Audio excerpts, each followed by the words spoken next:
তুলসী চারা কিনে আনতে হয়, আর আমাদের ওখানে তুলসী চারা এখানে ওখানে সেখানে হয়তো কোনো কিছু হয়েছে। প্রায় বাঙালিরা ওখান থেকেই মাছ কেনাকাটা করে, গিয়ে দোকানে করাই। সো ওখানে 600 এইরকম নিয়ে নেয়, আর বাড়িতে হয়ে গেলে শুধু আমার যে জিনিসটা লাগে সেটাই। আজকে মেনুতে আছে আলু ভাত। শুভ সকাল বন্ধুরা, চলে এলাম আবার একটা নতুন ব্লগের সাথে। তো তোমরা সবাই কেমন আছো? আশা করছি তোমরা সবাই ভালো আছো। সো বন্ধুরা, আজকে অনেকটাই সকাল সকাল উঠে পড়লাম। সো এখন বাজে 6:45। সো এখন আমি দেখতেই পাচ্ছ যে পুরো একদম ফ্রেশ হয়ে রেডি হয়ে গেছি। সো এখন যাব মাছ বাজারে, যেহেতু এখানে পাশাপাশি মাছ অতটা ফ্রেশ মাছ পাওয়া যায় না, আর বাড়ি থেকে আসার পর অনেক দিনই হয়ে গেল মাছ খাওয়া হয় না। সো তাই এখান থেকে 10 কিলোমিটারের মতো রাস্তা, ওখানে গেলে একটু ফ্রেশ মাছ পাওয়া যায়, আর প্রায় বাঙালিরা ওখান থেকেই মাছ কেনাকাটা করে। ওখানে যাব আর পুরো ব্লগটাও তোমাদের সাথে শেয়ার করবো যে কোথায় কি ভালো ফ্রেশ মাছ পাওয়া যায়। সো চলো প্রথমে গাড়িটা বের করি, যেতে যেতে তোমাদের সাথে কথা হচ্ছে, চলো। তো বন্ধুরা, গাড়ি বের করে নিয়েছি, অনেকদিন গাড়িটা ধোয়া মোছাও হয়নি। সো হালকা করে পুছাপুছিও করে নিচ্ছি। This is my pencil. রোদের অবস্থাটা, আকাশের অবস্থা আজকে এইরকম, মোটামুটি আজকে কোনো মেঘ বা তেমন কোনো বাতাস নেই।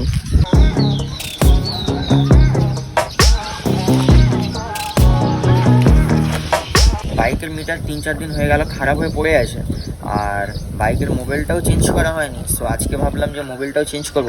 মিটারটাও আর কিছু করেও হবে না, এটা মিটার পুরো যেভাবে খারাপ হয়ে গেছে, ওটাতে 1,500 টাকার মতো লাগবে। সো আমি ওটাকে আর সারাচ্ছি না, আর ইঞ্জিন অয়েলটা আজকে হয়তো চেঞ্জ করতে হবে। সো চলো যাই, গিয়ে দেখি ইঞ্জিন অয়েলের কী ব্যাপার স্যাপার।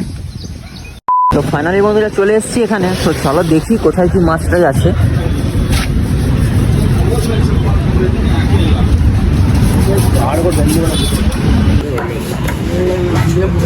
भैया ये छोटा देख के कीजिए ना, कतला मतलब क्या साइज चाहिए? छोटा मीडियम, ज़्यादा बड़ा नहीं। मीडियम अच्छा होगा ना वो? हाँ भैया, ये ले लो। हाँ वो देखो कितना होता है? 50 का। 50 का। हाँ कितना देगा? और 150 ग्राम आएगा। हाँ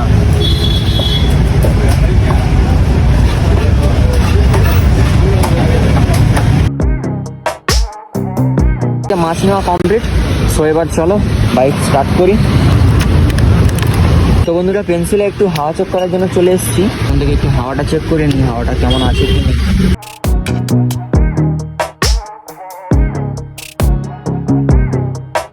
তো বন্ধুরা, যেতে যেতে একটু টিফিন করার ইচ্ছা হলো, তো এখানে চলে এসেছি। একটা চা বলে দিয়েছি। সো এখন একটু টি টাইম, তো চা খাবো। আর এই যে দেখতে পাচ্ছ আমাদের মুথাপ্পান। তো চলো চা আসুক আর অপেক্ষা করি।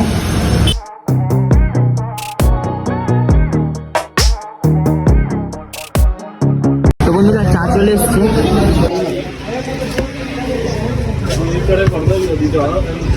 চলে এসছি গাড়ি নিয়ে ইঞ্জিন অয়েল চেঞ্জ করার জন্য।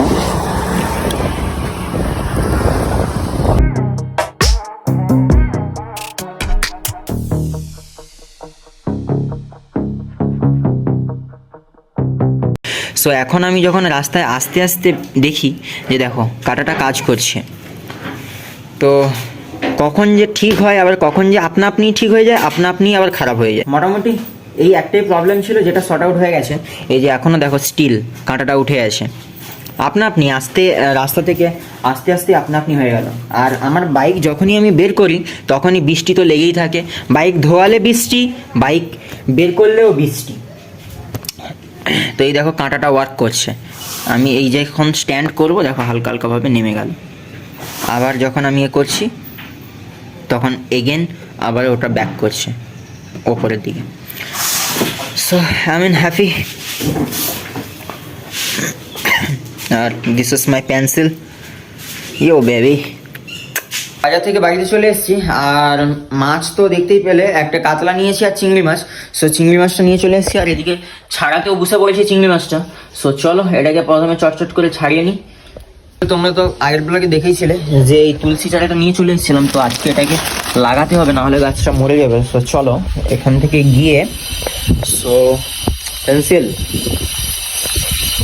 আর এখানে আবহাওয়াটা দেখতে পাচ্ছ, ঝড়ের মতো বাতাস। আমি যেখানটাতে থাকি ঝড়ের মতো বাতাস। তো আমি এখানে চলে এসেছি, হালকা হালকা বৃষ্টিও পড়ছে।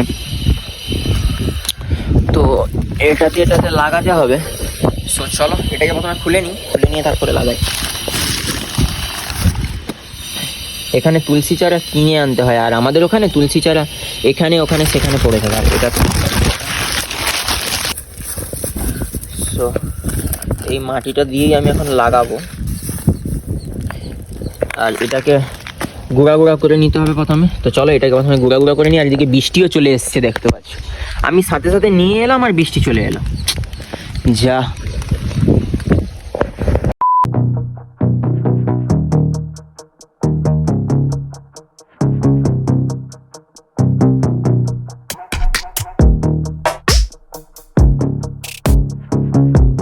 আবার দেখতে পাচ্ছ রোদ বেরিয়ে গেছে। আর এদিকে আমি টবে চারাটাকে করে নিয়েছি। তো প্রথমে এটা কিছু দিয়েছি, তারপরে এদিকে তো লাল মাটি সব, তো লাল মাটি দিয়ে আবার এগুলো কিছু দিয়ে চারাটাকে মোটামুটি করে নিয়েছি। হালকা করে জল দেবো, দেওয়ার পরে এটাকে ওই জায়গাটায় ওই কণটাতে রেখে দেবো। আর এখানে পরিবেশটা দেখতেই পাচ্ছ, এক্ষুনি মেঘ হয় আবার এক্ষুনি পুরো কালো হয়ে গেছে। আর ওদিকে ওই বড় ঘর একটা হয়ে গেছে মাত্র 3 দিনেই। সো চলো এটাকে ওখানে নিয়ে রেখে তোমাদের সাথে কথা হচ্ছে। আর রোদও চলে এসছে, এক্ষুনি বৃষ্টি হচ্ছিল আবার এক্ষুনি রোদ, দেখতেই পাচ্ছ। চলো এটাকে নিয়ে ওখানে রাখি। তো বন্ধুরা ফাইনালি এখানে তুলসী চারাটা আমার লাগানো হয়ে গেছে। আর দেখতেই পাচ্ছ এই যে বাড়িতে একটা তুলসী চারা থাকলে একটু মনটাও ভালো লাগে আর দেখতেও ভালো লাগে। আমার চুলের অবস্থা দেখতে পাচ্ছ। সো এই চুলটাকে আমি মোটামুটি একটু হালকা সিল্কি আমার ভালো লাগে। সো সেটা আমি করার জন্য মাথায় একটা জিনিস অ্যাপ্লাই করি। সো চলো তোমাদেরকে সেটা দেখাই। আর এই যে দেখতে পাচ্ছ নিয়ে চলে এসেছিলাম একটু দই। সো এই দই নিয়ে চলে এসেছিলাম এইটাতে দেওয়ার জন্য। এটা হচ্ছে একটা অন্যরকম মাল মেটেরিয়াম যেটা আমি আমার মাথার চুলে অ্যাপ্লাই করি। সো চলো এটাকে এখন অ্যাপ্লাই করি। দেখতেই পাচ্ছ যে মাথায় কালসাদি করা হয়ে গেছে। সে যদি আমি বাইরে গিয়ে দোকানে করাই ওখানে 600 এইরকম নিয়ে নেয়। আর বাড়িতে হয়ে গেলে শুধু আমার যে জিনিসটা লাগে সেটাই নিয়ে চলে আসলেই হয়ে যায়। তাই আমি আগেরবারে দোকান থেকে করিয়ে নিয়ে এসেছিলাম। এবারে আর দোকান থেকে করাইনি, নিজে বাড়িতেই করে নিয়েছি। আর জিনিসটা ঠিক এই যে দেখতেই পাচ্ছ এরকম। আর এটা মাখার পর হাতের অবস্থা ঠিক এইরকম হয়ে যায়। আর বাইকটা আর আজকের ওয়েদারটা দেখতেই পাচ্ছ এখানে। আর আজকের ওয়েদারটা কত সুন্দর, প্রতিদিন তো জল বৃষ্টি এইরকমভাবেই চলছে। আর ওয়েস্ট বেঙ্গলে তো এখন নাকি 1 সপ্তাহ 2 সপ্তাহ ধরে বৃষ্টি হচ্ছে, কিন্তু এখানে ওয়েদারটা ঠান্ডা হয়, প্রচুর বাতাস হয়, কিন্তু আজকে পুরো একদম রোদে ভর্তি। যেহেতু মাখবো ওই জন্য তাড়াহুড়ো করে চলে এসেছিলাম। আর বাইকটা এদিকে বাইরেই পড়েছিল। আর এদিকে দেখতেই পাচ্ছ রোদটা কেমন। বাইকটাকে এখন ভিতরে পুরে দেবো। হ্যান্ডেল লক, চাবিটা নিয়ে আসতে হবে। তো বন্ধুরা চলো রান্না টান্না বাকি আছে, রান্না টান্নাগুলো করি। বন্ধুরা তোমরা দেখতে পেয়েছিলাম ইঞ্জিন অয়েল চেঞ্জ করতে। এটার এখানে প্রাইস পড়েছে, আমাকে বলেছিল 380, তো আমি নেই করে 370 দিয়ে নিয়েছি। আর ঢালতে নিয়েছে 30 টাকার মতো। তোমাদের ওখানে এই হন্ডার ইঞ্জিন অয়েলের দামটা কেমন, তো সবাই তোমরা কমেন্ট করে জানাও।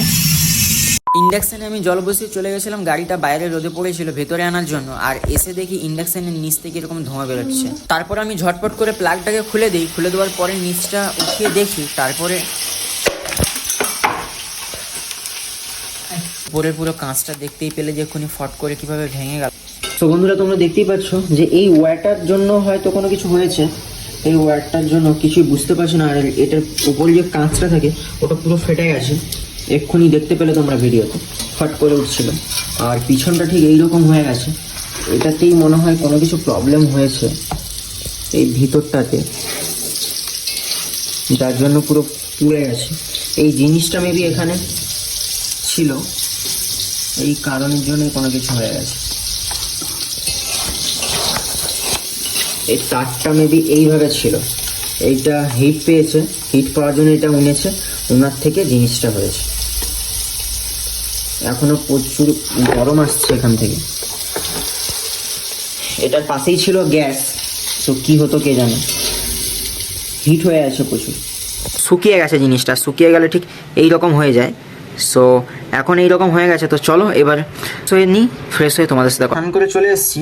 আর চুলটা দেখতেই পাচ্ছ কতটা সিল্কি হয়ে গেছে। সো যতক্ষণ এটা না তোমরা অ্যাপ্লাই করবে ততক্ষণ বুঝতে পারবে না। সো ট্রাই বসে পড়েছি খেতে। আর আজকে মেনুতে আছে আলু ভাতে, পটল ভাজা, কাতলা মাছের টক, আর এদিকে চিংড়ি মাছের বাটি তরকারি টাইপের ওরকম একটু মোটামুটি হালকা গ্রেভি টাইপের, ওটা আমার ভালো লাগে।